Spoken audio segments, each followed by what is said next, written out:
শহীদ মরহুম আল্লামা দেলাওয়ার হোসেন সাইদি রহমতুল্লাহ আলাই, তাকে যখন গ্রেপ্তার করে তখন অনেক ওলামায়ে কেরাম, জমহুর ওলামায়ে কেরাম, তখন তারা বলছিল যে একদম কোনো অপরাধ না করলে কি আর তাকে গ্রেপ্তার করে? এরকম অনেক ঘটনা আছে। তারা কিন্তু মাঠে ময়দানে ওয়াজ মাহফিল আল্লামা দেলাওয়ার হোসেন সাইদিকে নিয়ে কটু কথা বলতে ছেড়ে দিত না।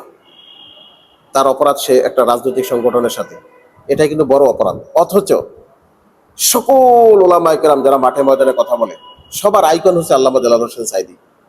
কেউ অস্বীকার করতে পারবে না তিনিই ওয়াজের এই পথ, এভাবে ওয়াজ করতে হয়, এভাবে তাফসির করতে হয়, এর পথ প্রদর্শক আল্লামা দেলাওয়ার হোসেন সাইদি।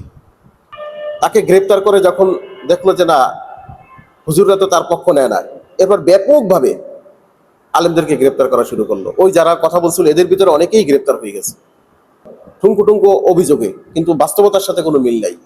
এরপরে একদম সবচেয়ে মাস্কিলিং যেটা হয়েছে সেটা হচ্ছে হেফাজতের এই ঘটনায়।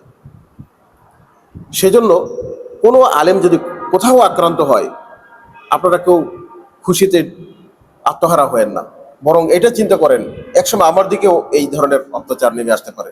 সেজন্য সেটাকে প্রোটেক্ট করার জন্য কিভাবে এর থেকে দূরে থাকা যায় এবং যারা এই কাজগুলো করে তাদের দূরে রাখা যায়, সেই জন্য কথা বলেন, ভয়েস রেজ করেন।